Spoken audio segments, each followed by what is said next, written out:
Discuss करनी है, आपको डिस्कस करना है पोटेंशियल। आपको चाहिए potential due to a sphere. हमने जो कल एक्सप्रेशन लिखा है पोटेंशियल का, वो पॉइंट मासेस के लिए।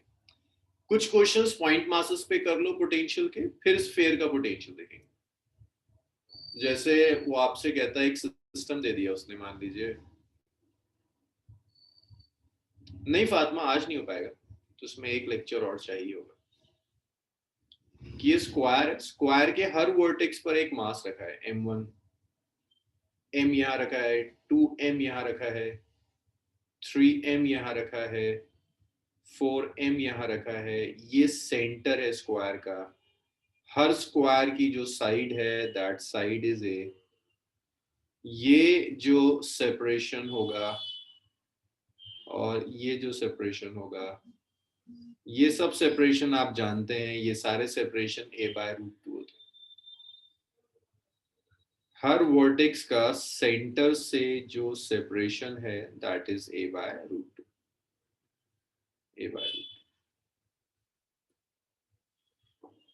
वो आपसे कहता है कैलकुलेट, कई पार्ट कहता है भाई एक काम तो ये करो कि पोटेंशियल कैलकुलेट कर दो सेंटर पर। सारे पॉइंट मासेस है।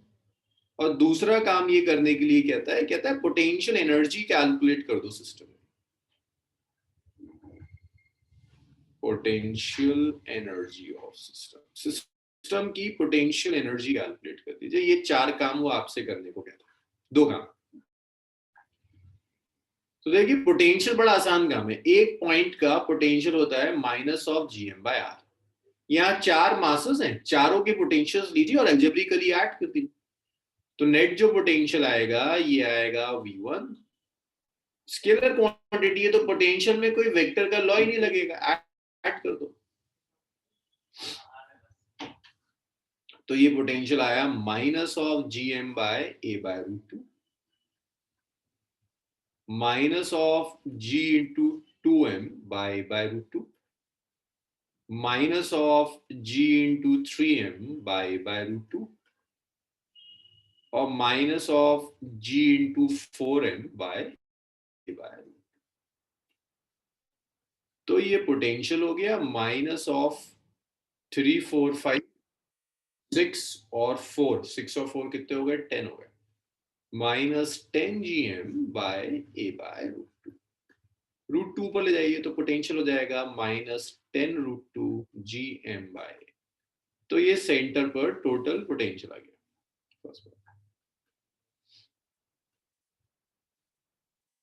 चारों का पोटेंशियल लिया और ऐड कर दिया।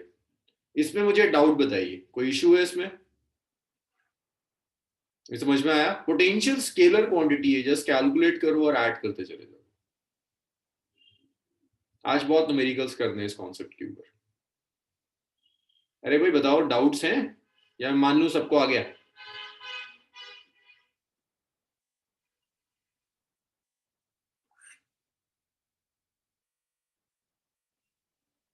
नो डाउट, कोई परेशानी नहीं। ओके,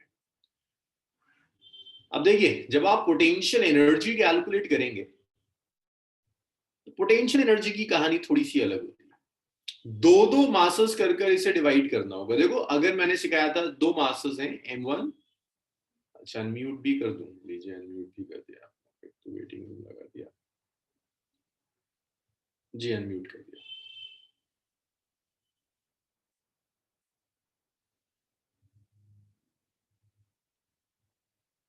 कोई किसी को परेशानी नहीं।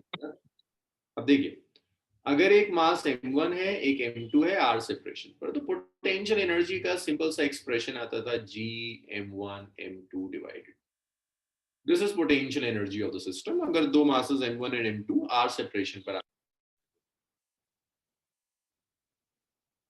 जी हमजा फर्स्ट स्लाइड है, बिल्कुल फर्स्ट स्लाइड। तो आप क्या करोगे, यहां ना 2 के पेयर्स में डिवाइड करो। देखो m1 और m2 इंटरैक्ट करेगा तो एक पोटेंशियल एनर्जी आएगी। आपका m1 m2 से इंटरैक्ट कर रहा है, m2 m1 से इंटरैक्ट कर रहा है, दैट्स द सेम इंटरैक्शन। 2 अलग अलग इंटरैक्शंस नहीं है, एक ही इंटरैक्शन है। आप कहिए m1 ने m2 के साथ इंटरैक्ट किया, या आप कहें कि m2 m1 के साथ इंटरैक्ट कर रहा है, दैट्स द सेम इंटरैक्शन। देखो पोटेंशियल एनर्जी क्या होगी, m 2m के साथ इंटरैक्ट करेगा पोटेंशियल एनर्जी होगी minus G M 2m divided by separation between them a. अब देखो m और किसके साथ इंटरेक्ट कर सकता है? m इंटरेक्ट कर सकता है 3m के साथ। ये पूरा डायगोनल मुझे उम्मीद है तुम लोगों को पता होगा कितना होता है डायगोनल स्क्वायर का। अरे बता दो, उम्मीद तोड़ोगे तुम लोग। स्क्वायर का डायगोनल होता है a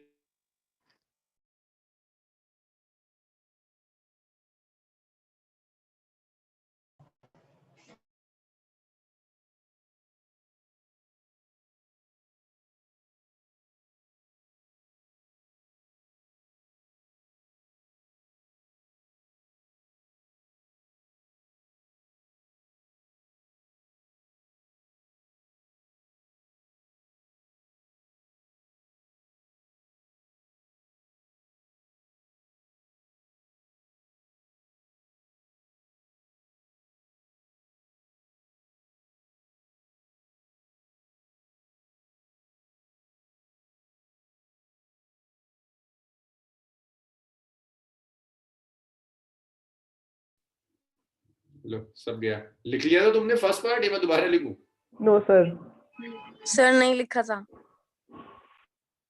लिखा था फिर मैं।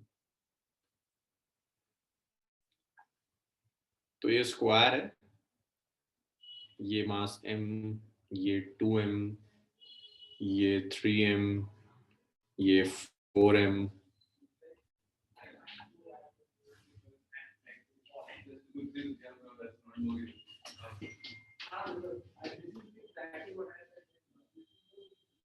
so the separation between them m and 3m is a√2। तो आपको चाहिए first part, calculate potential at centre.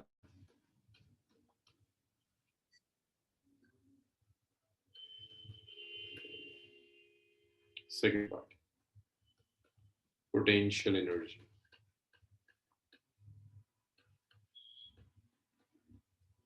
So first part में मैं आपको बता रहा था हर कॉर्नर का सेंटर से सेपरेशन a/√2 होगा। ये दोबारा समझ भाई, इसको लिख लेना जल्दी जल्दी, कहीं ऐसा ना हो कि फिर कुछ गड़बड़ हो। तो ये जो आएगा पोटेंशियल सेंटर पर, चारों पोटेंशियल्स को एल्जेब्रिकली ऐड करने के बाद आ जाएगा। चारों पोटेंशियल्स एल्जेब्रिकली ऐड कर दीजिए। तो पहला पोटेंशियल होगा minus of gm by a/√2 minus of g into 2m by a/√2 minus of g into 3m by a/√2 minus g into 4m by a/√2। इन सबको आप ऐड कर दीजिए तो 10 आ जाएगा, माइनस 10gm, जो अभी समझाया था ना a/√2। अब आप चाहें तो इस √2 को ऊपर ले जाइए, माइनस 10√2gm बाय। हम सेकंड पार्ट कर रहे थे जिसमें हम पोटेंशियल एनर्जी कैलकुलेट कर रहे हैं। पोटेंशियल एनर्जी के लिए मासेस कर आप सिस्टम को डिवाइड करोगे, लाइक m और 2m है, पहले इसकी पोटेंशियल एनर्जी कैलकुलेट कीजिए, minus g into 2m divided by. फिर m और 3m की potential energy, minus g into m into 3m by √2। m और 4m की potential energy, minus g into m into 4m। इन दोनों के बीच में सेपरेशन कितना है? तो देखो m किस किस के साथ इंटरेक्ट कर सकता है? 2m के साथ कर सकता है, m3m के साथ कम कर सकता है, m4m के साथ कर सकता है। हर इंटरेक्शन की पोटेंशियल एनर्जी। अब 2m के इंटरेक्शंस पर आते हैं। 2m किसके साथ इंटरेक्ट कर सकता है? m के साथ। लेकिन देखो ये तो ऑलरेडी हम यूज कर चुके हैं ना, 2m और m का इंटरेक्शन तो हमने ऑलरेडी यूज कर लिया। 2m और m का इंटरेक्शन तो हो गया, 2m का 3m के साथ इंटरेक्शन बचा है। तुम्हें इंटरेक्शंस काउंट करने होते हैं, it's 2m into 3m bye 2m का इंटरेक्शन 4m के साथ बचा है। सेपरेशन कितना है इन दोनों के बीच में? a√2। तो minus g 2m into 4m bye 2m के भी इंटरेक्शंस हो गए। अब 3m पर देखो जरा, 3 और m का इंटरेक्शन हुआ है या नहीं हुआ अब तक? सर चेक हो करके गया। बताओ। हो गया हो गया सर। 3m और m ये हो गया था 3m और 2m का हो गया सर। हो गया सर। 3m और 4m का सर नहीं हो। 3m ये हो गया टोटल 6 इंटरेक्शन है पोटेंशियल एनर्जी का। अगर मैं इन सबको ऐड करूं तो देखो भाई सब में g कॉमन आएगा, m स्क्वायर कॉमन आएगा, a कॉमन आएगा, तो ये बचा 2 plus 3/√2 plus 4 plus 6 plus 8/√2 plus 12, तो ये आ गया -g(m square by a) 6 10 12 12 24 24 plus 11/√2. This is the potential energy 24 plus 11/√2. ये टोटल पोटेंशियल एनर्जी है सिस्टम की। अब इसमें एक चीज और ऐड कर सकते हैं, वो कहता है अच्छा ये बताओ work done to make the system कितना है? Work done to make the system, तो work done to make the system क्या होगा भाई? जो भी पोटेंशियल एनर्जी है that is work done to make the system. So work done to make the system, work done to make the system is equal to potential energy. Potential energy is minus gm square by a 24 plus 11/√2. So minus gm square by a 11 24 plus 11/√2. 24 plus 11/√2 ये आ गया। हो सकता है एक part और add कर दो, आपसे कहा अच्छा सिस्टम को तोड़ना है बताओ कितना वर्क डन करना होगा? Work done to break the system, work done to break the system is negative of work done to make the system. So ये हो गया minus of gm square by a 24 plus 11/√2। So ये आ गया gm square by a, it's 24 plus 11/√2। That's work done to break the system. So इस तरह के questions आपको पोटेंशियल और पोटेंशियल एनर्जी पर मिल सकते हैं। इसमें मुझे बताइए अगर किसी पार्ट में कोई डाउट है, कुछ नहीं है तो लिखिए। फिर सेकंड पार्ट समझ नहीं आया कैसे किया। देखो सेकंड पार्ट में ना अगर एक मास m1 है एक मास m2 है, r सेपरेशन पर पोटेंशियल एनर्जी का ये एक्सप्रेशन लिखा था -g(m1m2/r). ठीक, अब यहाँ पर कई मासेस हैं तो आपको ये ढूंढना होगा कितने इंटरेक्शंस हैं। अगर दो मासेस हैं तो एक ही इंटरेक्शन होगा। Interaction means force, m1 m2 पर फोर्स लगाए, m2 m1 पर फोर्स लगाए, एक ही बात है।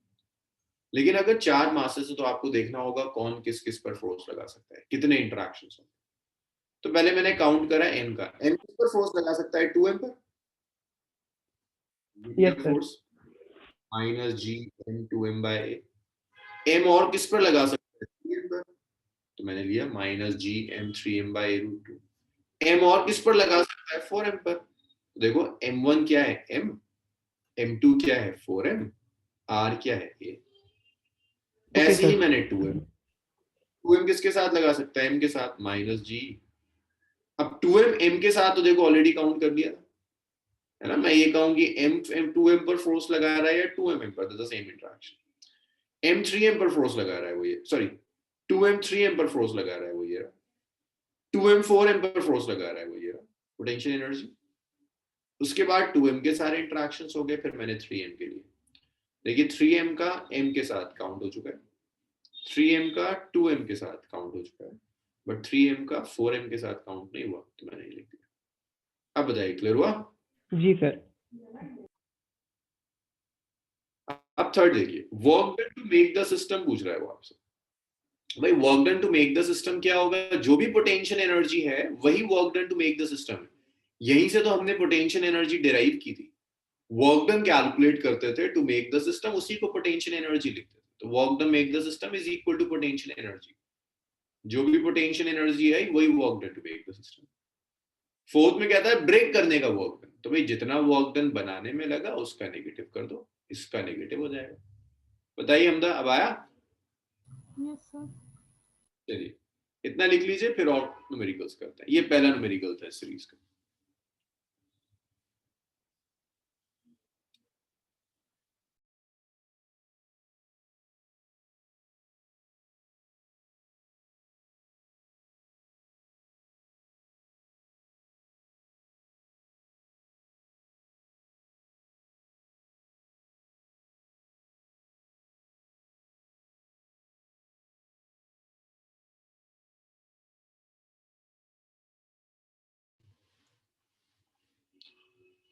भाई लिखिए इतना, फिर देखते हैं जरा, अगर स्फीयर दिया हुआ है पोटेंशियल वगैरह कैलकुलेट करने के लिए कह रहा है तो क्या करेंगे। Done sir. सबने लिख लिया? Yes sir. Yes sir. चलिए इसे लिखिए।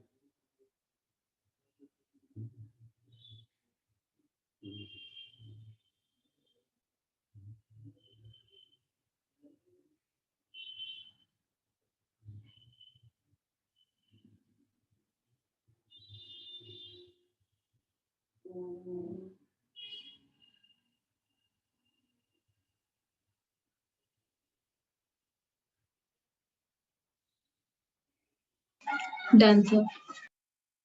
सर वर्क सब डन लिख टू चुके हैं। मेक द सिस्टम का नेगेटिव आने का क्या मतलब हुआ?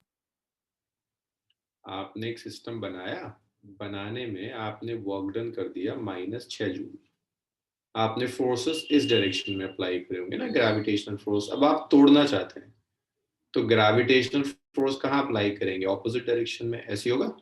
Yes sir. एक्सटर्नल फोर्स आप ऑपोजिट डायरेक्शन में लगाएंगे। Yes sir. यस तो सर। जितना भी वर्क डन इस फोर्स ने किया जो सिस्टम बना रही है, तो जो सिस्टम तोड़ेगी वो क्या करेगी? इसका ऑपोजिट वर्क डन करेगी ना, नेगेटिव वर्क डन। तो बनाने में अगर आपने किया -6, तो तोड़ने में नहीं कितना नहीं करेंगे आप? नहीं सर सर मेरा क्वेश्चन था कि work done to make the system का नेगेटिव आने का क्या मतलब हुआ?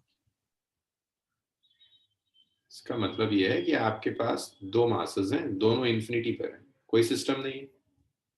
आप सिस्टम बनाना चाहते हैं तो आप इन्हें फाइनाइट सेपरेशन पर लेकर आएंगे, गुणन करना होगा। यही जो वर्क डन किया आपने, ये work done to make system. Basically जो मैंने कल आपको डिराइव कराया था, अगर आपको डेरिवेशन ऑफ पोटेंशियल एनर्जी, कल थे आप क्लास में हर्षित? Yes sir. हाँ, तो जो मैंने डेरिवेशन ऑफ पोटेंशियल एनर्जी कराई थी, उसमें यही तो लिखा था हमने, work done to assemble the system. हमने वर्क डन कैलकुलेट किया था, उसी को लिखा था पोटेंशियल एनर्जी। तो सिस्टम बनाने में आपने जो भी वर्क डन किया वो सारा का सारा पोटेंशियल एनर्जी के इक्वल होता है। आप पोटेंशियल एनर्जी जानते हैं तो उसे वर्क डन से इक्वेट कर लो। ये तो कल जस्ट जो मैंने डिराइव कराया था मैं उसे यूज कर रहा हूँ, सेम स्टेटमेंट यूज कर रहा हूँ, अगर सर आप सर पलट के सर देखें। वो तो सही है, वो तो मैं समझ गया।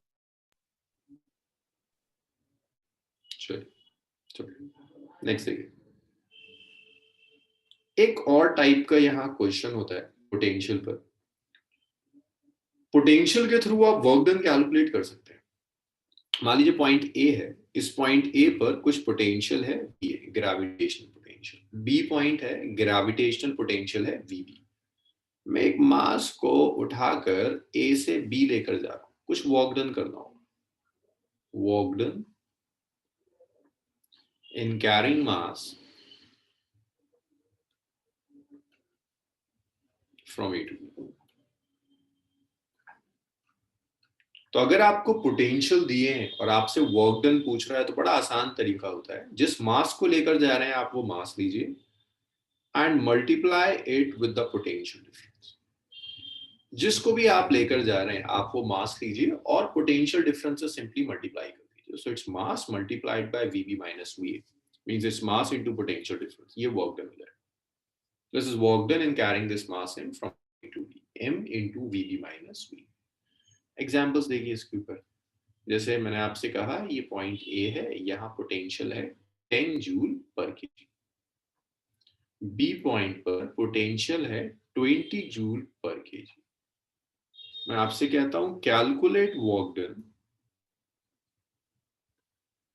मैं ये सब एनसीईआरटी में नहीं है इसलिए मैं तेजी से कराकर बढ़ रहा हूं। जब कुछ ऐसा होता है जो एनसीईआरटी में होता है तो मैं उसको बहुत टाइम देता हूं। Calculate work done in carrying mass of 2 kg by external force from A to B, A से बी तक ले जाने में वर्क डन चाहिए।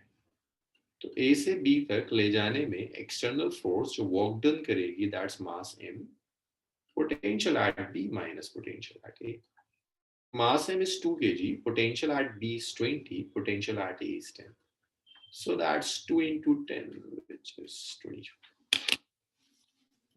So इस तरह से ये भी आ सकता है कि आपको पोटेंशियल दे या पोटेंशियल कैलकुलेट करवाया वर्क डन ले ले। तो work done is simply mass into final potential minus initial potential. इतना लिखिए, फिर हम आगे बढ़ें और मुझे बताइएगा अगर इसमें कहीं कोई परेशानी है। सर अगर 20 जूल पर केजी और 10 जूल ना गिवन हो तो हमें फिर उसका रेडियस दिया हुआ होगा ना, हाँ कुछ लाइक उसका देगा डिस्टेंस।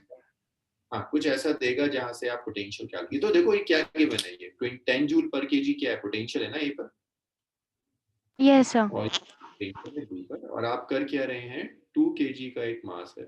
चलिए आपने पूछ लिया, अच्छा कि एक चीज और पता चल जाएगी इसमें, कोई यहाँ से यहाँ लेकर जा रहा है।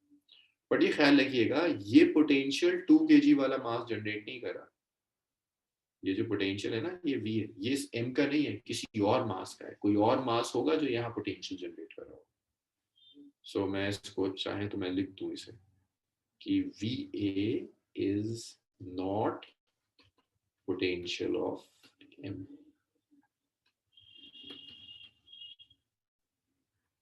ये मास M का पोटेंशियल नहीं, ये कोई एक्सटर्नल मास है जो जनरेट कर रहा है। तो आप जो समझ रही थी ना कि यहाँ 2 kg देगा तो पता आएगा कितना सेपरेशन, तो 2 kg को लेकर जाना है, 2 kg का पोटेंशियल नहीं है, किसी और मास का पोटेंशियल। तो ये हो सकता है कि एक मास दे, यहाँ आपको पहले पोटेंशियल कैलकुलेट करना हो, फिर आप मास की वजह से आप यहाँ पोटेंशियल कैलकुलेट करें, फिर आप इस मास को ले जाने का वर्क डन दोबारा से इसी रिलेशन से। और बताइए मुझे इसमें परेशानी।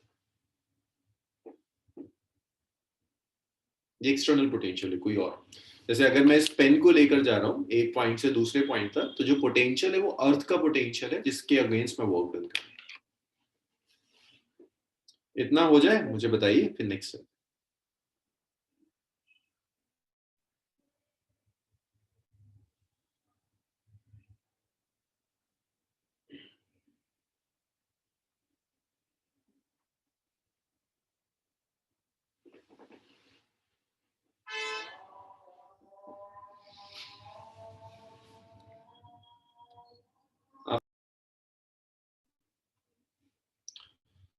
सही वर्क डन, इतना लिख लिया आप सब लोगों ने। नेक्स्ट देखिए, अब आपको जरा सा पोटेंशियल के एक्सप्रेशंस याद रखने हैं। पॉइंट मास के अलावा अगर स्फीयर दे दे, हॉलो स्फीयर दे दे, सॉलिड स्फीयर दे दे, तो देखिए gravitational potential, gravitational potential due to hollow sphere, और इसी को शेल भी कहते हैं। Shell means hollow sphere। तो बिल्कुल जैसे हमने फील्ड के लिए किया था, ग्रेविटेशनल फील्ड करी थी स्फीयर की, वैसे ही स्फीयर दिया है, मास m, सारा मास आउटर सरफेस पर डिस्ट्रीब्यूटेड होगा। Radius of the sphere is r, एक पॉइंट आपने यहां लिया हुआ है जो सेंटर ऑफ द स्फीयर से स्मॉल r के सेपरेशन पर। जब आप आउटसाइड कैलकुलेट करेंगे पोटेंशियल, तो आउटसाइड जो पोटेंशियल आएगा that's minus of gm। This is the potential outside the sphere, minus of gm। जब आप पोटेंशियल लेंगे सरफेस के ऊपर, सरफेस पर पोटेंशियल होगा minus of gm by capital. अच्छा ये भी एनसीईआरटी में नहीं है इसलिए मैं इसको डिराइव नहीं करा रहा, पॉइंट मास था मैंने आपको डिराइव करा दिया था। अगर आप इनसाइड लेंगे, इनसाइड पोटेंशियल ये सरफेस पर है, ये आउटसाइड है। इनसाइड पोटेंशियल एग्जैक्टली वही होगा जो सरफेस पर होता है, minus gm by r। Means अगर पोटेंशियल ऐसा है, बाहर है कहीं -10 वैल्यू है, जैसे जैसे आप करीब आएंगे वैल्यू बढ़ती चली जाएगी, -20, -30, सरफेस सबसे ज्यादा होगी -40। अब आप अंदर कितना भी चल, साइड कांस्टेंट हो जाता है हॉलो स्फीयर।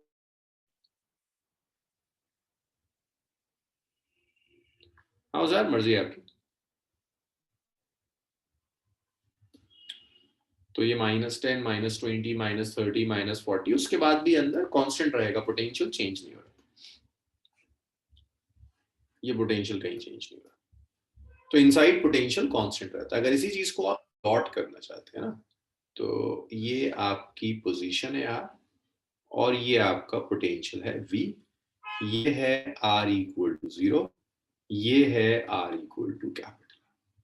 तो देखिए इनसाइड पोटेंशियल कांस्टेंट है, ऐसे रहेगा। मैं नीचे इसलिए बना रहा हूं क्योंकि पोटेंशियल स्केलर क्वांटिटी है और नेगेटिव वाली। जब आप बाहर जाएंगे तो ये ऐसे वेरी कर रहा है।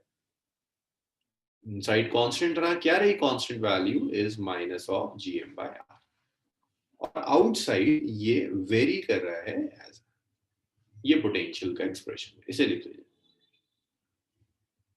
इतना लिखिए, फिर हम आगे बढ़ेंगे।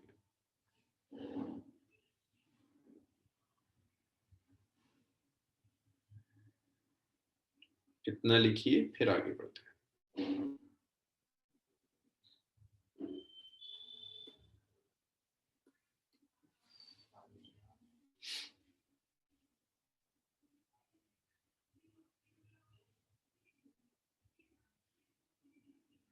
भाई इतना लिखिए, फिर नेक्स्ट देखेंगे। अगर हॉलो की जगह सॉलिड स्फीयर देता है तो क्या चेंज आएगा।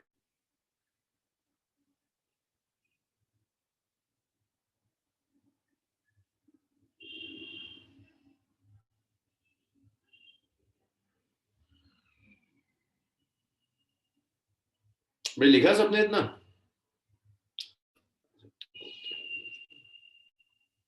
Yes sir. चलिए देख लिया आप सब। अच्छा, अब अगर हॉलो स्फीयर की जगह मैं आपसे कहूं हॉलो नहीं है, सॉलिड स्फीयर है, सॉलिड स्फीयर दे रहा हूं, यही चेंज कर देता हूं, माइनर सा चेंज आएगा अगर मैं आपको सॉलिड स्फीयर दे। अगर आपको फील्ड भी याद हो ना सॉलिड स्फीयर की, तो फील्ड में कोई मेजर चेंज नहीं था। हॉलो और सॉलिड में सिर्फ इनसाइड में चेंज आया था, बाहर और सरफेस पर तो सेम था एक्सप्रेशन। तो ये आपको सॉलिड स्फीयर दिया गया। Radius of the solid sphere is r,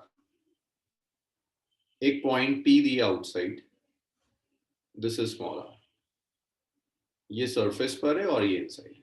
outside वही होगा जो हॉलो के लिए था, सरफेस पर वही होगा जो हॉलो के लिए था, इनसाइड बदल जाता है। अब इनसाइड पोटेंशियल बदल जाएगा। इनसाइड जो पोटेंशियल होगा वो हो जाएगा -gm/r³, 3r² - r², और ये 2r³ हो गया। ये इनसाइड है, तो इनसाइड अब पोटेंशियल बदल जाता है, -gm/2r³, 3r² - r²। तो इसी में अगर वो आपसे सेंटर पे निकालो, भाई ये भी आपके स्कूल सिलेबस में नहीं आता, सेंटर पे निकालो, देन जस्ट सब्स्टिट्यूट r = 0। आप r = 0 रखोगे तो इनसाइड पोटेंशियल होगा it's -gm/2r³ multiplied by 3r²। तो इनसाइड जो पोटेंशियल होगा that's -gm/2r × 3। This is the potential at the center. ये center पर। So this is potential at the center. This is potential at the center. तो अगर आप इसे और इसे कंपेयर करें तो आपको दिख रहा है 3/2 ही तो एक्स्ट्रा आ रहा है, तो आप लिख सकते हैं potential at the center is 3/2 potential at the surface.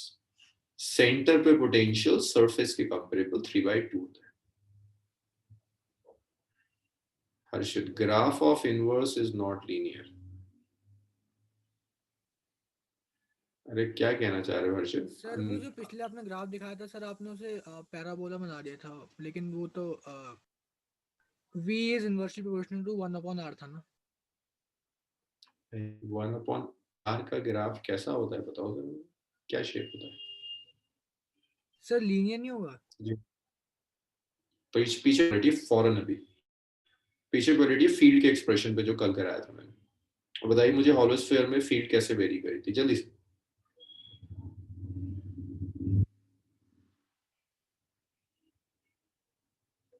हॉलोस्फीयर में फील्ड का एक्सप्रेशन बताइए मुझे हर्षित, पीछे पलट के देखिए, आप कल थे क्लास में। Sir 1/r²। ग्राफ का शेप कैसा था? पैराबोला। हाइपरबोला है ना, ऐसे बना। Yes, और sir, आप तो hyperbole। ग्राफ क्लासेस भी कर रहे हैं, तो ग्राफ की क्लासेस भी कर रहे हैं, लिखवाए भी तो उसमें कि 1/r हो। ये लीनियर थोड़ी ना है भाई, लीनियर इसे कहते हैं r⁻1। 1/r लीनियर थोड़ी ना, इनवर्स है। 1/r, 1/r², 1/r⁵, ये सब इनवर्स है। शेप ऑफ ग्राफ इन सब में क्या होता है? हाइपरबोलिक। बनाया, याद आया? ये लीनियर थोड़ी ना है, 1/r लीनियर है भाई। लीनियर इसे कहते हैं कि प्रोपोर्शनल टू r आ जाए। या बताओ 1/r क्या है, पावर 1 है कि -1? -1 लीनियर क्या होता है? to the power 1। पावर 1। थोड़ा रिवाइज करो, अभी तुमने ये मॉर्निंग में जिस बैच में आ रहे हो उसमें तुमने 2 मंडे कराए शायद, ये मंडे, हाँ मंडे ही कराए। तो वो ग्राफ हाइपरबोलिक होगा। चलिए इसे लिखिए, फिर इसके बाद कुछ प्रॉब्लम्स में आते हैं। हर्षित, क्लासेस गोल्डन रूल होता है, 1.5 घंटे की क्लास और आधे घंटे का सेल्फ स्टडी कम से कम, वरना वो क्लास बेकार हो जाती है, हम सब भूल जाते हैं। तब तक सेल्फ स्टडी नहीं करें।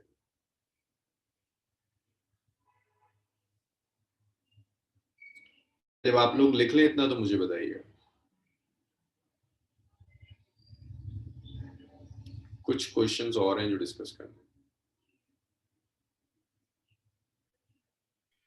Done sir.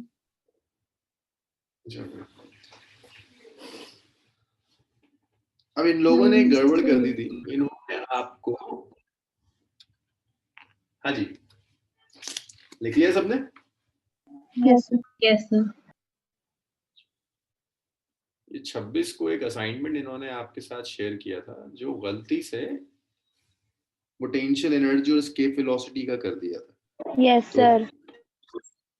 उसमें एक क्वेश्चन था जो नहीं हो पा रहा था, जाहिर सी बात है हमने करा ही नहीं था तब तक।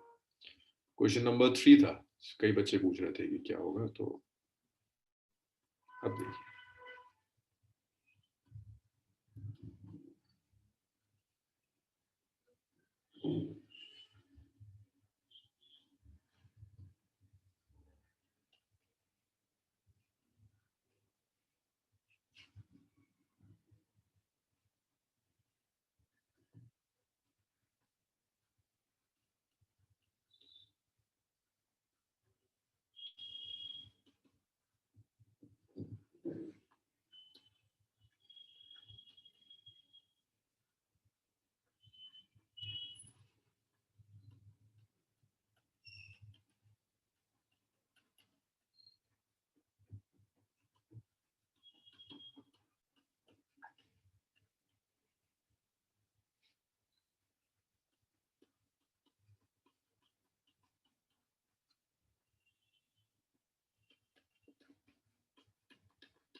इसको प्लीज जल्दी से लिख लो। हाँ, मैं फिर नेक्स्ट स्लाइड पर आ जाऊंगा, क्योंकि पूरी स्लाइड तो इसी को लिखने में चली जाएगी। तेजी से लिखना है क्वेश्चन।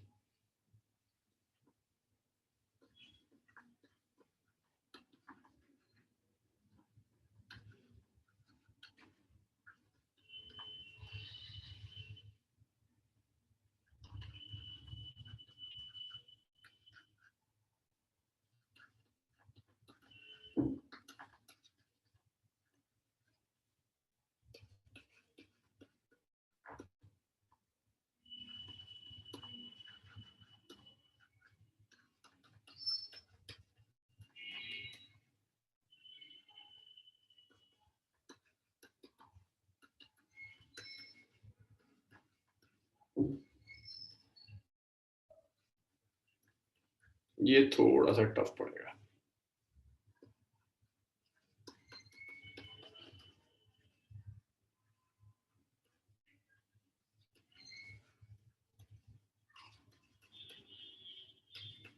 इसे पार्ट्स में करेंगे, मैं पूरा सॉल्व नहीं करूंगा, मैं सॉल्व कर दूंगा तो आपके तो किसी काम का ही नहीं रहेगा ये।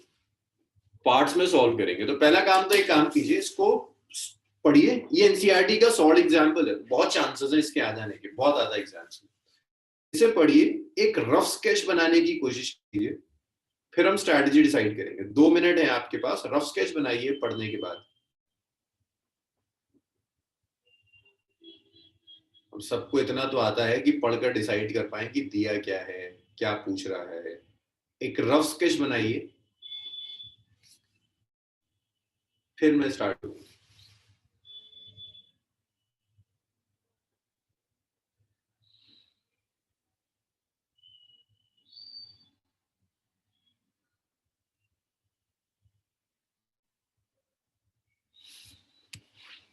पढ़िए सर।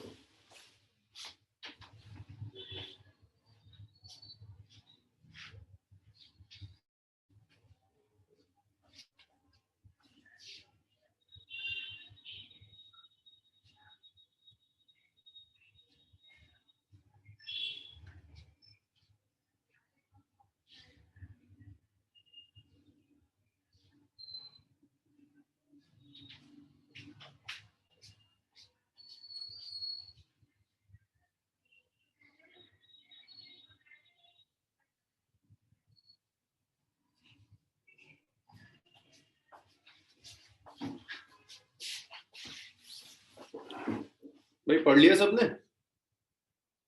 Yes sir.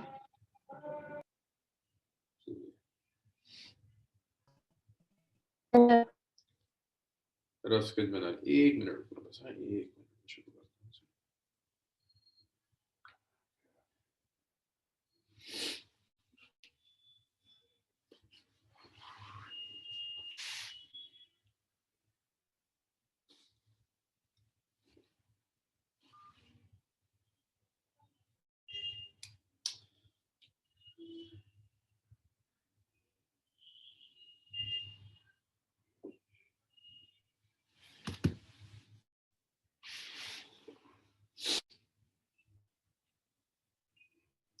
तो देखो, आपने जो रफ स्केच बनाया है वो वही है जो होना चाहिए। स्फीयर्स दिए हैं आपको, सेम साइज है, रेडियस सेम दिया हुआ है, sphere 1, sphere 2, radius R, radius R,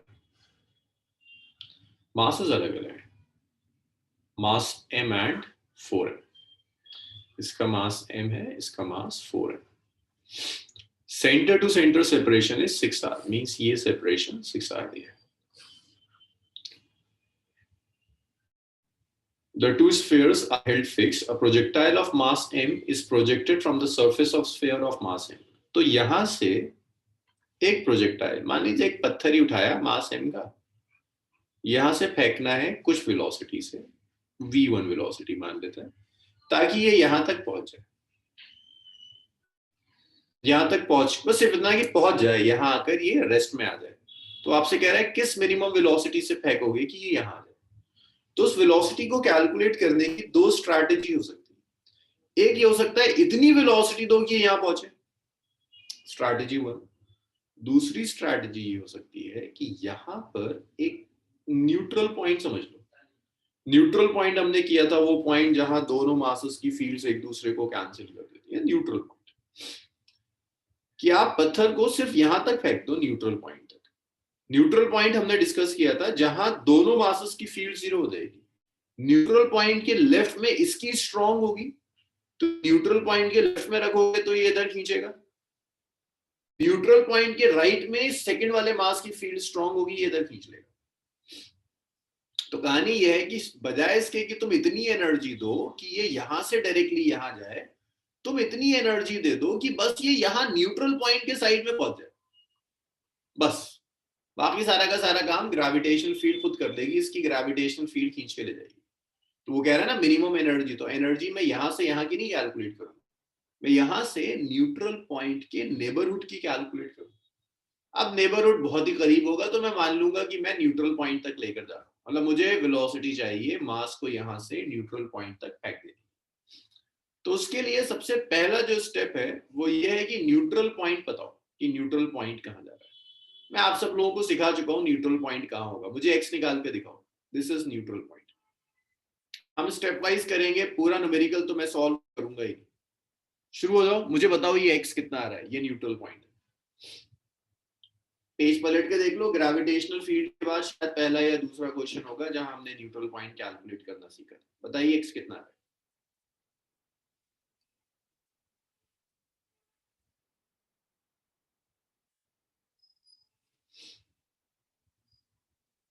भाई आंसर्स आने चाहिए, ये नहीं होगा कि मैं आपके लिए सॉल्व करके दूं, इतना तो आप करेंगे जो मैं आपको सिखा चुका हूं।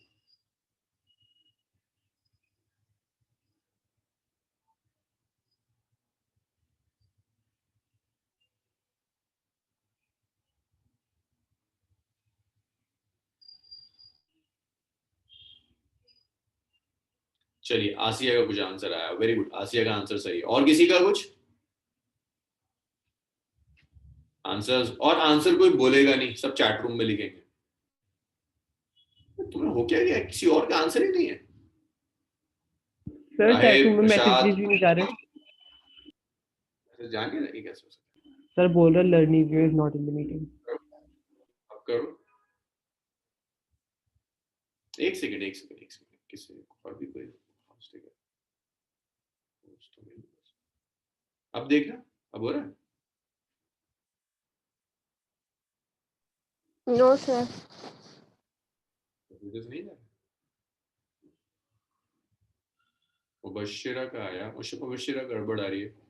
रशाद का आया, अब करके देखो एक बार मैसेजेस आएंगे। तो मैंने एवरीवन वाला भी खोल दिया।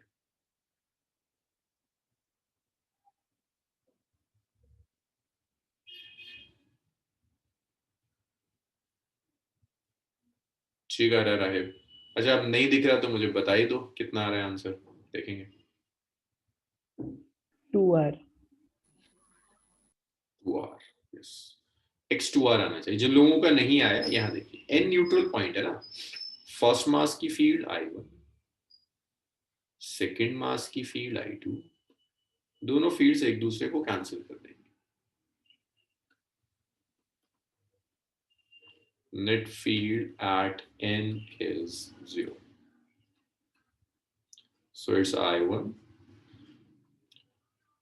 Plus I2 is 0। I1 और I2 ऑपोजिट डायरेक्शन में काम कर रहे हैं, तो आप लिख सकते हैं I1 माइनस I2 is 0। तो आप लिख सकते हैं I1 is equal to I2। तो I1 हो जाएगा GM divided by mass M, और ये सेपरेशन x है, GM बाय x स्क्वायर। दूसरा का आ जाएगा G इंटू 4M था ना, 6R माइनस x स्क्वायर। अच्छा डायग्राम से बस गलती हुई, सेपरेशन हमेशा सेंटर से लेते हैं, सेपरेशन हमेशा सेंटर है, सेंटर से लिए हुए सारे सेपरेशन। रशाद आज तुम कुछ नहीं कर रहे हो, GM से G इंटू M गया, 1 by x square is 4 by 6R minus x का होल स्क्वायर। दोनों साइड रूट्स ले लीजिए, तो ये आएगा 1 by x is 2 by 6R minus x, cross multiply करते हैं तो 6R minus x is 2x, 6R is 3x, x आ गया 2R। तो आपको ये पता चल गया न्यूट्रल पॉइंट कितने डिस्टेंस पर है, 2R डिस्टेंस पर। सो इससे 2R और इससे कितना आ जाएगा, 6R minus 2R is 4R, नहीं सॉरी 6R था ना, हाँ, इस वाले मास से डिस्टेंस आ जाएगा 4R। अब चाहिए मुझे वेलोसिटी। वेलोसिटी के लिए हम कंजर्वेशन ऑफ एनर्जी लगाएंगे। फर्स्ट स्फीयर की सरफेस पर यहां, इसको मैं कहता हूं पॉइंट P और इसे कहते हैं पॉइंट N। वेलोसिटी के लिए कंजर्वेशन ऑफ एनर्जी लगाते हैं, conservation of energy at P and N।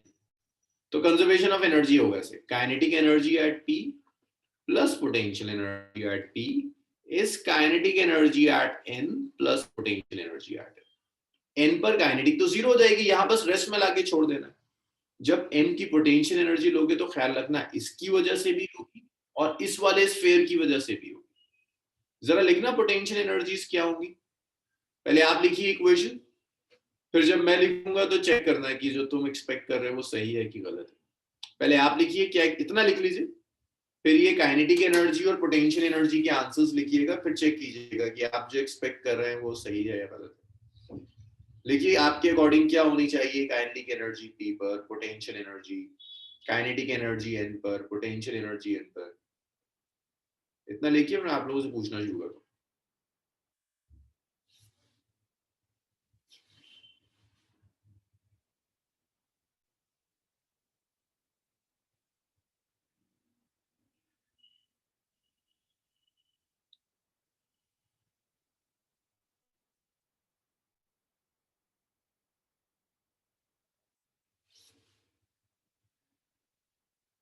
Kinetic energy at P, potential energy at P, kinetic energy at N, potential energy at N, इतना लिखिए।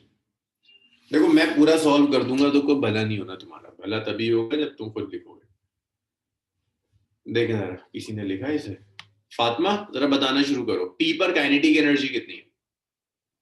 फातिमा, अरे नहीं आता इसे भी।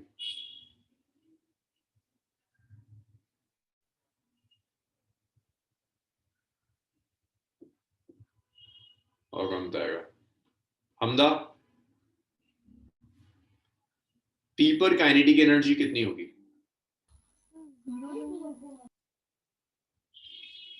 हाँ हमदा, आवाज नहीं आई मुझे। कितनी होगी?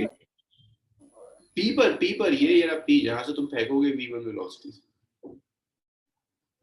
कितनी है काइनेटिक एनर्जी?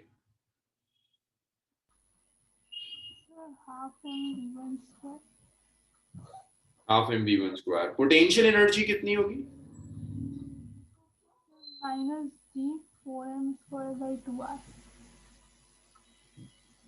नहीं भाई, भाई देखो, स्मॉल m की पोटेंशियल एनर्जी किसकी वजह से होगी? इस वाले स्फीयर की वजह से और इस स्फीयर की भी वजह से। स्फीयर 1 और स्मॉल m में सेपरेशन कितना है? Centre to centre r separation है ना। तो जो पोटेंशियल एनर्जी होगी, एक तो आएगा -G m into m divided by r। उसके बाद जब आप इस स्फीयर के रिस्पेक्ट में लेंगे -GMM/r हो गया। जब आप इस स्फीयर के रिस्पेक्ट में लेंगे तो ये वाला सेपरेशन यूज करना होगा, मास और स्फीयर के सेंटर में। कितना आ जाएगा सेपरेशन? टोटल 6r है और ये 5r है। मुझे बताओगे फर्स्ट स्फीयर की सरफेस और दूसरे स्फीयर के सेंटर में कितना सेपरेशन होगा? अबे कुछ आता है तुम्हें? पहले स्फीयर, हाँ एक बार रिपीट कर दीजिए आपके पूछना। m की जो पोटेंशियल एनर्जी है वो पहले स्फीयर की वजह से भी होगी, दूसरे स्फीयर की वजह से भी होगी। पहले स्फीयर के सेंटर और मास के बीच में सेपरेशन है यार, पहले स्फीयर का रेडियस। अब मैं कह रहा हूं इस मास और दूसरे स्फीयर के सेंटर के बीच में क्या सेपरेशन होगा? एक रमशा का आंसर है, और किसी का पूछा कितना? हर्षित, सेंटर से, इस स्फीयर के सेंटर से यहां तक। हाँ हमदा, आंसर सही है। और हर्षित का सही है, मरियम का ठीक है, का ठीक है। हाँ 5r होगा ना यार, 6r माइनस। अरे भाई यहां से लेकर यहां तक पूछ रहा हूँ, यहां से यहां सेंटर टू सेंटर 6r है, तो सेंटर से लेके सरफेस तक का कितना होगा? r ही तो माइनस करोगे, 5r बचेगा। तो इस मास की पोटेंशियल एनर्जी इस बड़े वाले स्फीयर की वजह से, पहले वाले स्फीयर्स की वजह से -GMM/r। अब इस मास की पोटेंशियल एनर्जी इस स्फीयर की वजह से क्या होगी? मास 4m, सेपरेशन कितना है दोनों में? 5r। तो इसको ऐसे लिख दो, -GM 4m/5r। n पॉइंट पर आते हैं भाई, n न्यूट्रल पॉइंट पे तो ये रेस्ट में आ गया, zero potential energy, kinetic energy. Potential energy जब मास m यहां आएगा तो किसकी वजह से होगी? इस स्फीयर की वजह से भी होगी और इसकी वजह से भी होगी। पहला वाले स्फीयर से सेपरेशन कितना है? Centre to centre 2r। तो पहले स्फीयर की पोटेंशियल एनर्जी होगी -GMM/2r। दूसरे स्फीयर की वजह से potential energy minus G M 4m over 4r। Solve करो और मुझे बताओ V1 कितना आया। मुझे देखें सबके आंसर चैट रूम में। सर वो जीरो कोई कैसे ऐसा हो है? गया? क्योंकि हम सिर्फ इतनी एनर्जी दे रहे हैं कि ये यहाँ आकर रेस्ट में आ जाए। बाकी यहाँ तक पहुंचाने का काम इसकी फील्ड कर लेगी, फील्ड खींच ले जाएगी। मैं तो सिर्फ इतनी एनर्जी दे रहा हूँ कि यहाँ से आए और यहाँ जाकर रुक जाए। Okay sir. यहाँ तक फील्ड जाएगी, इसलिए कैलकुलेट कीजिए और बताइए मुझे फाइनल क्या आ रहा है। आंसर कोई ऐसा है जिसका चैट रूम काम ना कर रहा हो अभी? सबके लिए चैट रूम काम कर रहा है। मैं आपको माइक ऑफ कर रहा हूं ताकि आप बोले नहीं, मुझे लिखकर दिखाइए क्या आंसर आ रहा है। वेलोसिटी कैलकुलेट करिए, V1 बताइए कितनी आई रहा है।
हाँ, तो एक आसिया का आंसर आया है जो बिल्कुल सही आ रहा है। और किसी का?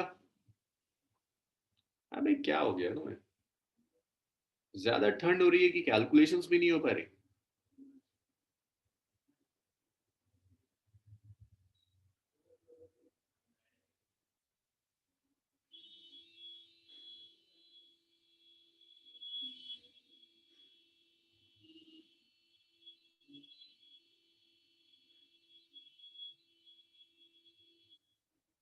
ठीक है हर्षित, बिल्कुल सही आ रहा है।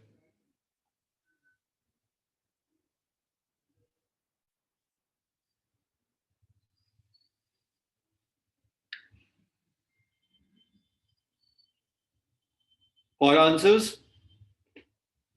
रुशाद, हमदा, खुदा, वेरी गुड। आतिफ सही आ रहा है। और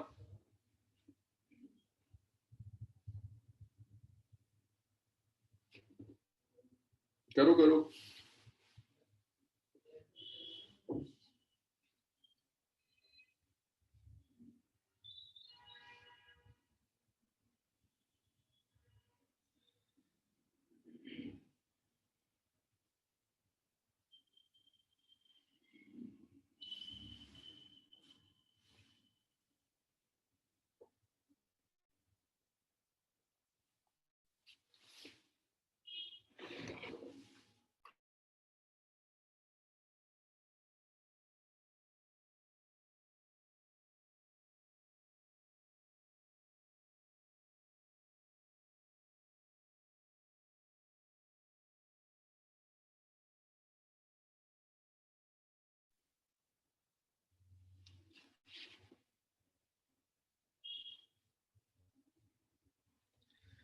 बहुत बढ़िया, रमशा का भी सही है। अरे नहीं हमदा, गड़बड़ कर रही हो, गड़बड़ कर रही हो। शाइस्ता, हमजा, हर्षित, हर्षित का तो आ गया। हिमांशु, मुबश्शिर, नहीं रशाद गड़बड़ है। एक तो वेलोसिटी नेगेटिव नहीं आएगी ना, मैग्नीट्यूड है। सामिया कुछ गड़बड़ है। हाँ फातिमा ठीक है, कुछ कांस्टेंट प्रिस्क्राइब किया आपने। चलो भाई, बहुत टाइम हो गया, इतनी देर में तो हो जाता है। तो इसे मैं सॉल्व करूं तो ये हुआ half m v1 square minus g mm/r minus g m into 4m by 5r minus of g m into m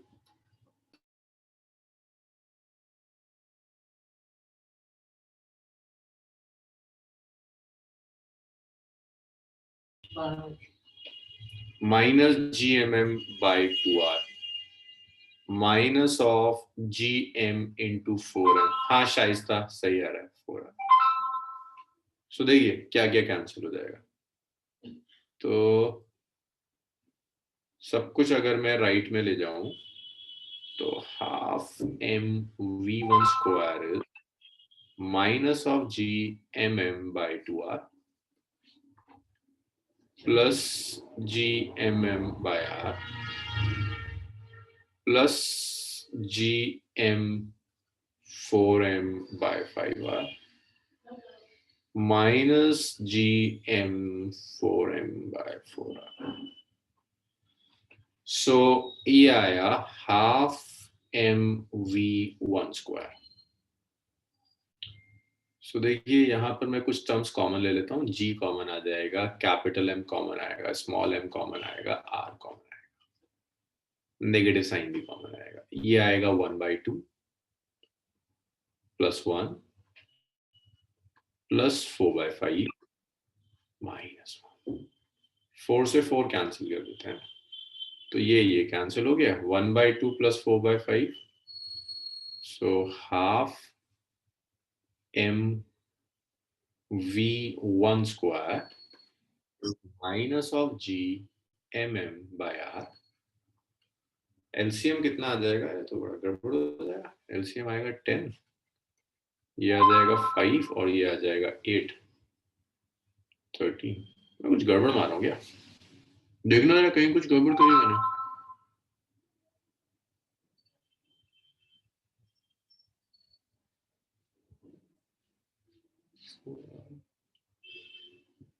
एक सेकंड में देख तो लूँ मैंने गड़बड़ का करी।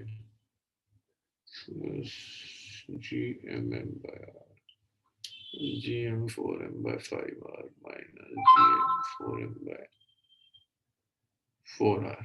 ठीक है, कोई नहीं शफक, कुछ ज्यादा हुआ नहीं, बस न्यूमेरिकली सॉल्व किया। एक मिनट है ना आतिफ, मैं कहीं कुछ गड़बड़ कर रहा हूँ। माइनस ऑफ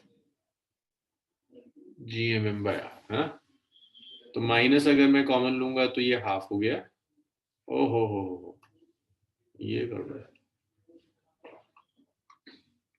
माइनस कॉमन ले लिया माइनस कॉमन, तो gmm by r कॉमन लिया, यहाँ बचा माइनस हाफ प्लस 1 प्लस 4/5 और माइनस। सो ये यहां से कैंसिल हुआ, एलसीएम 10 आ गया। सॉरी ये 1 और 1 कैंसिल हुआ। सो this is LCM is 10, it's -5 plus 4 8। So half mv1 square v1 square is gmm by r 3/10। m से m कैंसिल हुआ, 2 से 5 कैंसिल हुआ, v1 स्क्वायर आ गया 3/5 gm by r। So v1 आ गया, it's root over 3 gm by 5r। So ये v1 है, root over 3 gm by 5r। ज्यादा लोगों का मैच कर रहा था, लिख लीजिए इसे। फिर 1-2 क्वेश्चंस और करते हैं और सैटेलाइट स्टार्ट करते हैं।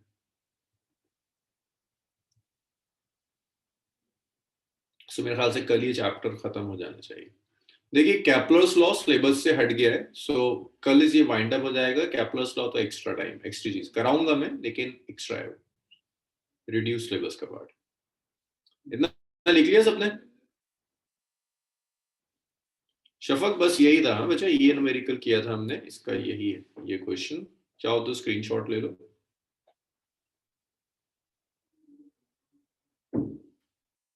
सेकंड ये था।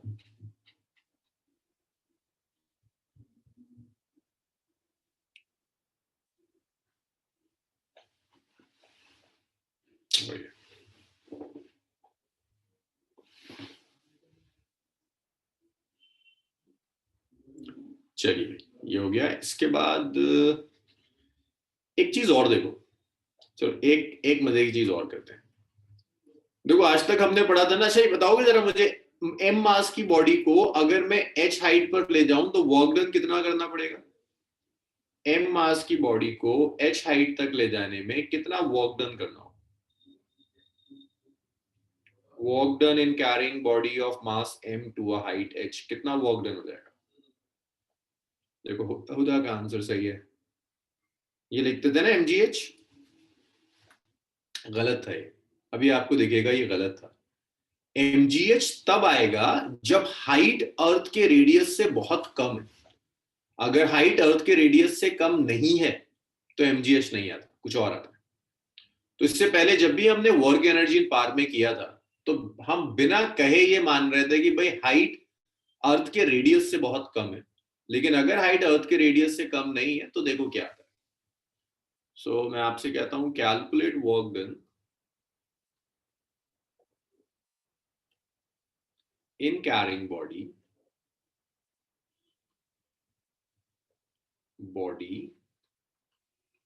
to height h। h height तक ले जाने में कुछ वर्क डन करना होगा, वो वर्क डन चाहिए, कितना वर्क डन करना। तो देखिए वर्क डन कैलकुलेट करने के लिए आप क्या करो, ये अर्थ की सरफेस है और यहां बॉडी रखी हुई है, रेडियस इज आर, यहां रखी है बॉडी मास एम की।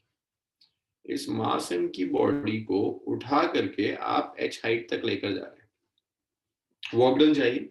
वर्क डन के लिए पोटेंशियल एनर्जी यूज करते हैं ना, हमने लिखा था work done is equal to potential energy difference. यहाँ पोटेंशियल एनर्जी U1, यहाँ U2।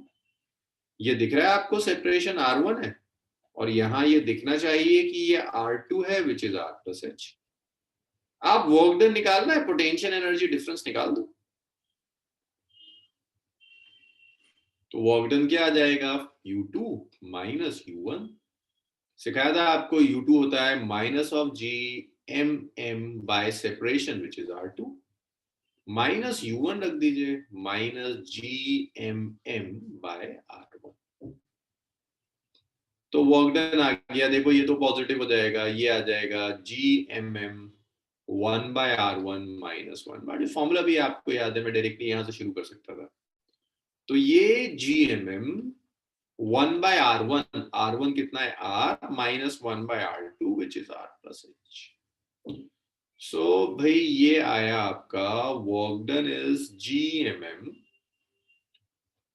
LCM है R into R plus H, this is R plus H minus R, so this R will simply cancel this R, your work done is GMM into H by its R square plus H।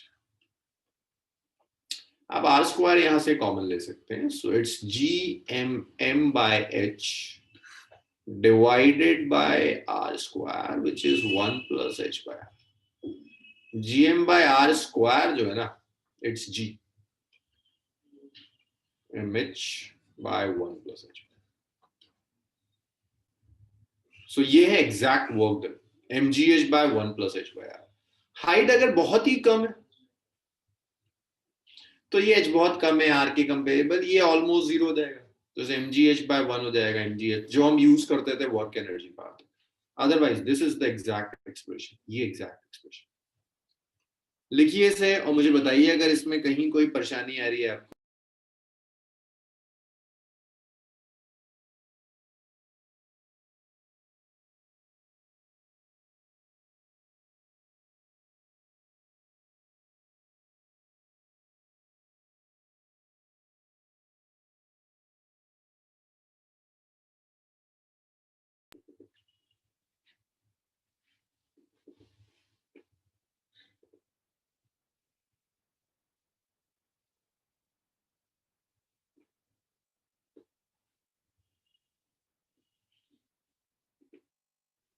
भाई लिखा आप सब लोगों ने?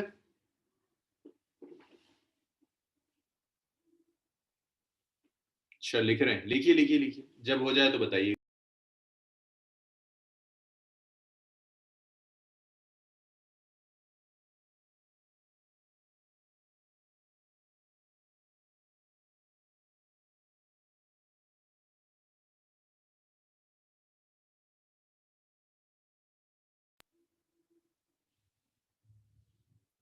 चलो सबने लिख लिया, नेक्स्ट देखते हैं। सो क्या क्या हो गया अब तक? ग्रेविटेशन में फोर्स कर लिया, एक्सेलरेशन ड्यू टू ग्रेविटी आप समझ गए, ग्रेविटेशनल फील्ड जान गए, पोटेंशियल एनर्जी जानते हैं, पोटेंशियल जानते हैं, वर्क डन पोटेंशियल में रिलेशन जानते हैं। अब एक आखिरी चीज आपको और समझनी है कि एस्केप वेलोसिटी क्या चीज होती है। एस्केप वेलोसिटी, एस्केप वेलोसिटी क्या होता है?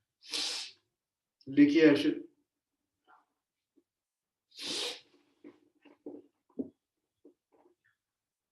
तो देखिए एस्केप वेलोसिटी क्या है। अगर आप एक बॉडी लो, लाइक मैंने ये पेन लिया, इस पेन को मैंने किसी वेलोसिटी से थ्रो किया, किसी वेलोसिटी से पेन को इसको थ्रो किया, ये ऊपर जाएगा क्या? वो अभी तक नहीं लिखा आप लोगों ने? लिखिए लिखिए भाई लिखिए।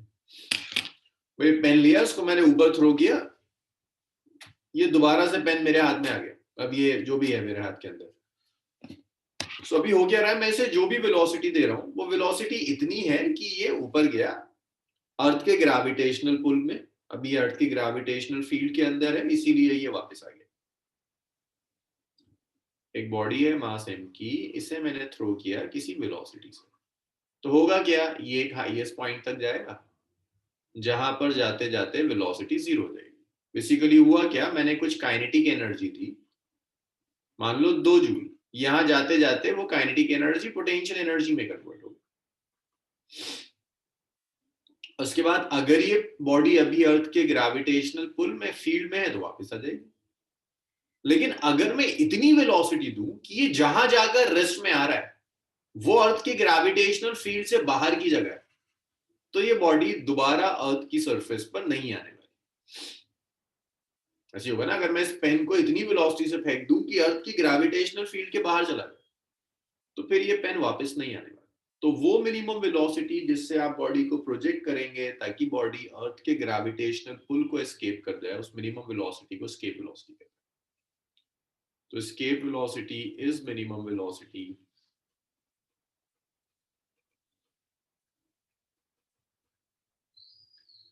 नहीं सामिया, रॉकेट को एस्केप वेलोसिटी नहीं दी जाती। रॉकेट अर्थ के ग्रेविटेशनल पुल के अंदर ही होता है। अगर आपने एस्केप वेलोसिटी दे दी तो अर्थ से बाहर चला जाएगा, कभी वापस नहीं आ सकता। मैं सिर्फ अर्थ के एटमॉस्फेयर से बाहर जाने की बात नहीं कर रहा, मैं इन्फिनिटी पर जाने की बात कर रहा हूँ, अर्थ के ग्रेविटेशनल पुल से भी बाहर। सन इन्फिनिटी पर नहीं है, सन अर्थ के ग्रेविटेशनल पुल में, अर्थ और सन एक दूसरे को इंटरेक्ट करते हैं। नहीं हमजा, सैटेलाइट को हम एस्केप वेलोसिटी से नहीं फेंकते, सैटेलाइट को तो अर्थ के अराउंड घूम रही है अर्थ के ग्रेविटेशनल पुल की वजह से। सैटेलाइट अर्थ की ग्रेविटेशनल फील्ड में, ग्रेविटेशनल फील्ड के बाहर नहीं है। अगर एस्केप वेलोसिटी दे दी तो अर्थ की ग्रेविटेशनल फील्ड के बाहर चली जाएगी, फिर वो अर्थ के अराउंड घूमेगी। So it's a minimum velocity with which body is projected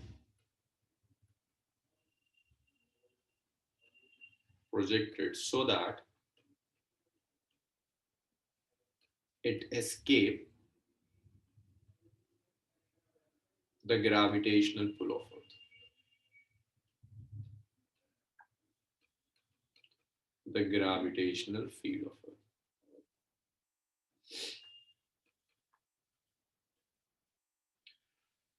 हाँ आतिफ, ब्लैक होल से निकलने के लिए एस्केप वेलोसिटी चाहिए, जो ब्लैक होल के हर सिस्टम के लिए एस्केप वेलोसिटी की कहानी अलग होती है।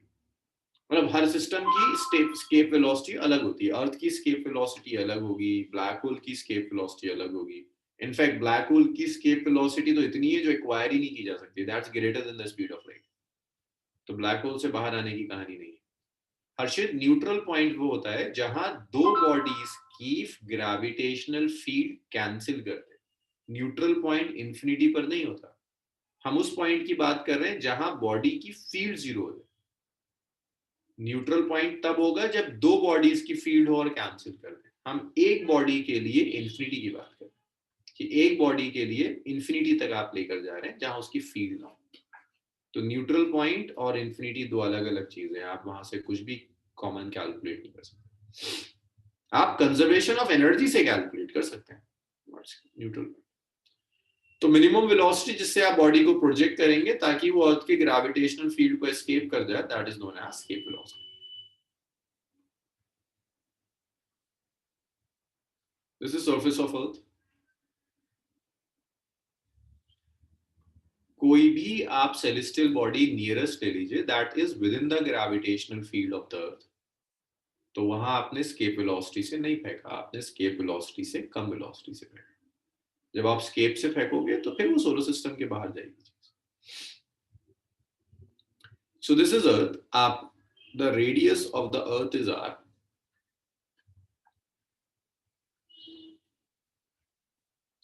आपने एक बॉडी को प्रोजेक्ट किया विद सम वेलोसिटी v, जिसे हम एस्केप वेलोसिटी कहते हैं, ताकि ये बॉडी इंफिनिटी पर चली जाए। आपको कैलकुलेट करना है कि एस्केप वेलोसिटी होगी कितनी।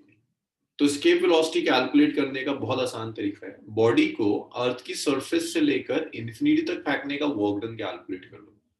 जो भी वर्क डन आएगा that work done will be equal, उसको काइनेटिक एनर्जी से इक्वेट कर देंगे। मुझे वर्क डन चाहिए,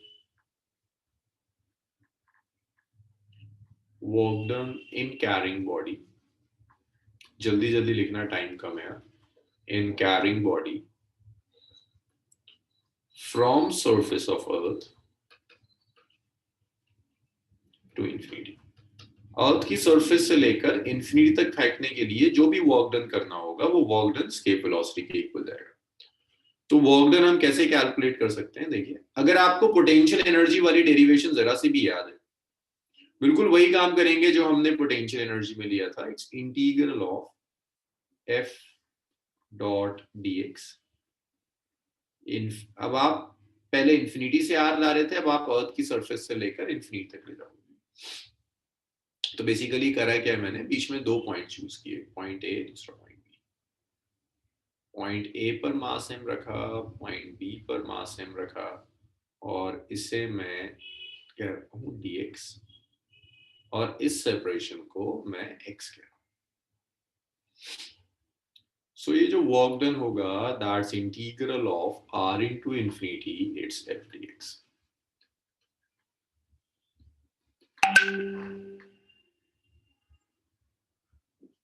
फोर्स जैसे हमने कल लिखा था, फोर्स की वैल्यू होगी gmm by x square into dx।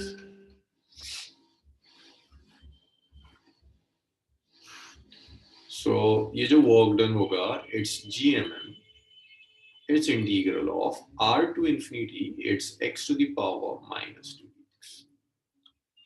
So work done is it's gmm x to the power minus 2 plus 1 by minus 2 plus 1, it's r to infinity. gmm x to the power minus 1 by minus 1, limit is from r to infinity. Exact वही calculation जो आपने potential energy में करी है, एक ही calculation है, बार बार repeat होती है। ये 1 by x हो गया, r to infinity, बस लिमिट चेंज हो गई। पहले आप इंफिनिटी से लेकर आ रहे थे, अब आप r से इंफिनिटी लेकर जा रहे हो, 1 by infinity minus 1 by r। सो ये आ गया, माइनस माइनस प्लस हो जाएगा, it's gmm by r। That's equation number 1। अब यही वर्क डन काइनेटिक एनर्जी देगा। Kinetic energy required to escape. भाई स्केप करने के लिए जिस काइनेटिक एनर्जी की जरूरत पड़ेगी वो काइनेटिक एनर्जी है half mv square second equation. चलिए पहले इतना लिख लीजिए, बस इक्वेटी करने का काम रह गया, इतना लिखिए।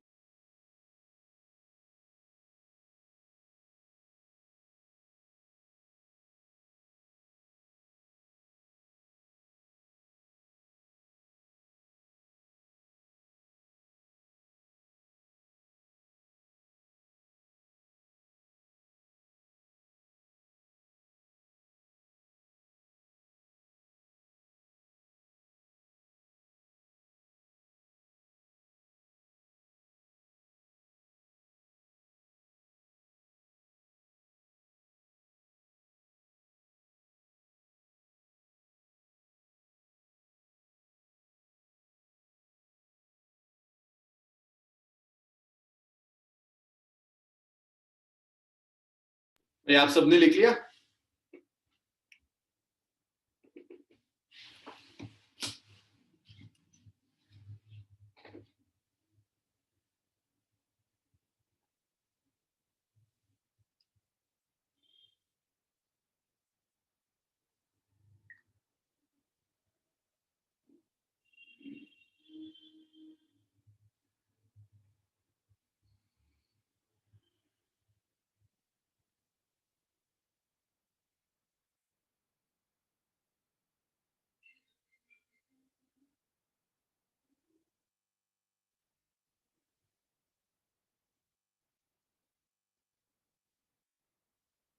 चलो गुड। अब देखो बस इतना सा काम है कि ये काइनेटिक एनर्जी है ना, half m v square, equate कर लो।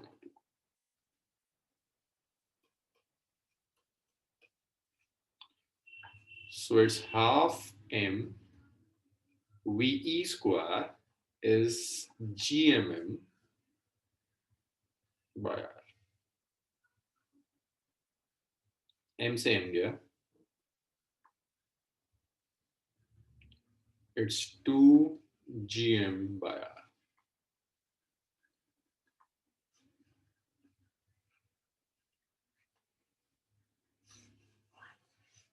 The escape velocity is root over 2 gm by r. ये escape velocity का expression, इतना लिखिए।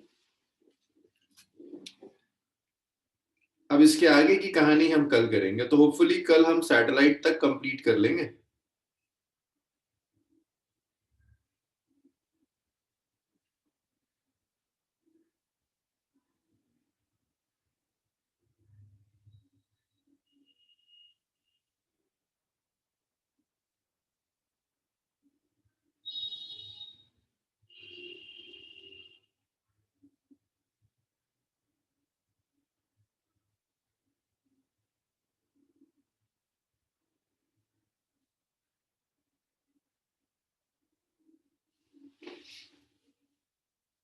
हाँ कल क्लास होगी। चलिए आज इसे यहीं छोड़ते हैं, कल कंटिन्यू करेंगे। सबने लिख लिया अगर?